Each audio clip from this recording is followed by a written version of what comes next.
has passed in the Senate. The budget passed in the Senate by a vote of 65 to 32. It passed overwhelmingly in the House by 252 to 174, something like that.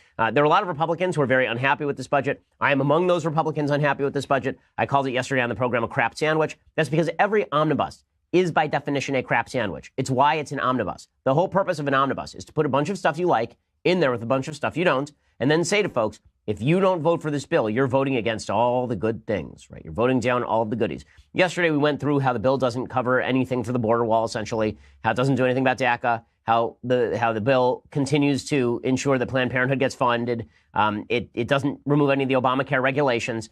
There's a bunch to really dislike about the bill. What's there to like about the bill is that there is a push in the bill for greater military funding, which, of course, is necessary after the Obama years in which we slashed our military pretty dramatically.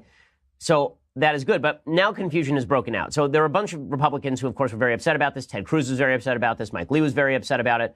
Rand Paul was quite upset about it. The usual suspects in the Senate who you would rely upon to be upset about a budget-busting $1.3 trillion bill.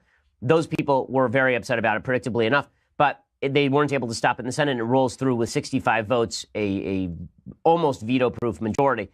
So Trump immediately comes out and says maybe he will veto it.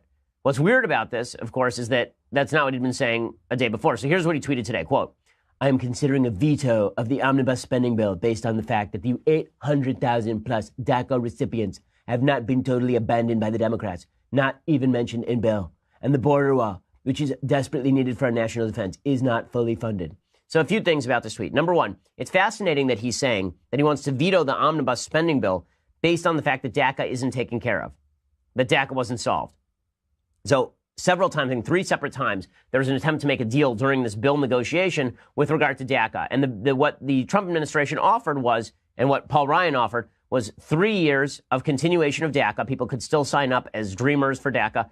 3 years of continuation of DACA, but not final status negotiations on the people who are actually here. You know, it's not a pathway to citizenship for them. They just get to stay here for 3 more years for 3 years of wall funding. And the Democrats turned that one down flat. They instead suggested that they wanted full legalization of 1.8 million illegal immigrants. Well, Trump had already basically offered that, right? Like a few weeks ago, he offered $25 billion in wall funding, plus end to chain migration and a few other goodies in exchange for legalizing 1.8 million dreamers.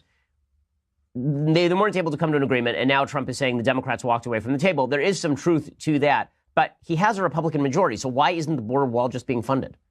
Why isn't the border wall just being funded?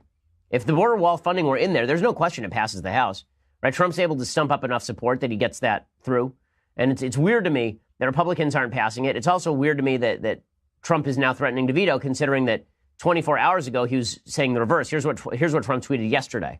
Quote, got $1.6 billion to start wall on southern border. Rest will be forthcoming. Most importantly, got $700 billion to rebuild our military. $716 billion next year, most ever.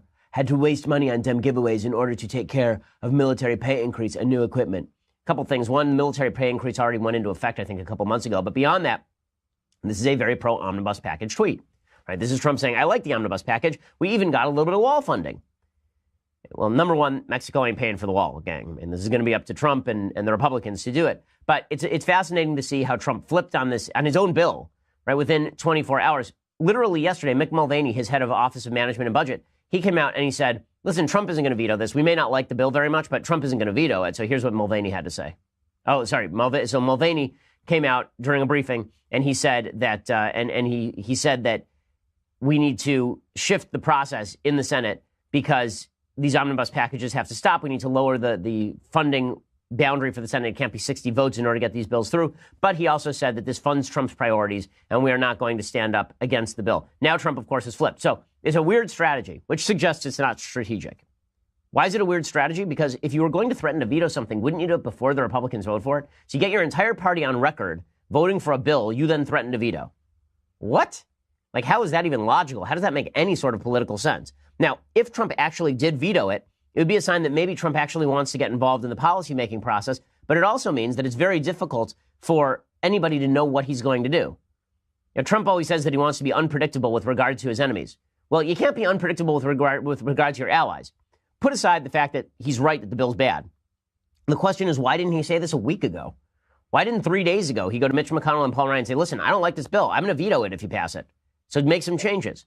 Why didn't he throw his weight on the side of the House Freedom Caucus? And how is it helpful for him to jump in late when opinion turns against the bill and then take the legs out from underneath his own party? If you're Paul Ryan, you're Mitch McConnell, and you're sitting around going, listen, we went to the White House. We updated them every step on this negotiation, and they said fine, and now they're killing us? Hey, how do you trust the president to have your back if the president doesn't have your back? It is a serious problem for Republicans in Congress. Now, again, that's a separate issue from whether Trump is right about the bill. The bill sucks. He's right today. He was wrong yesterday. The bill is not good. The bill should not have passed. The bill should have been pared down. Republicans need to do better. And this is what the Freedom Caucus is there for in the House. They do a great job trying to push back against some of these spending priorities and then hopefully get a few concessions on the way. One other note about the budget before we move on.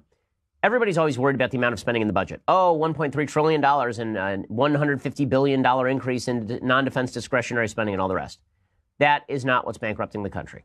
Okay, the non-defense discretionary spending is bad. I hate it. It's my tax dollars, and I am paying an awful lot of money to the federal government in taxes. But that is not actually what is creating our deficits. What is creating our deficits are Medicaid, Medicare, and Social Security.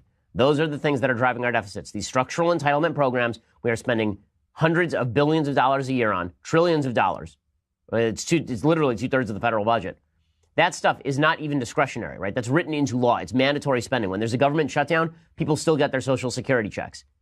So that's what needs to be restructured. So, if it were the case that we're trading this omnibus package in favor of an entitlement reform, like Paul Ryan says, listen, I just want entitlement reform. We'll pass this budget so we don't have to spend our political capital here, but entitlement reform's next on the docket. I'd make that trade in a heartbeat.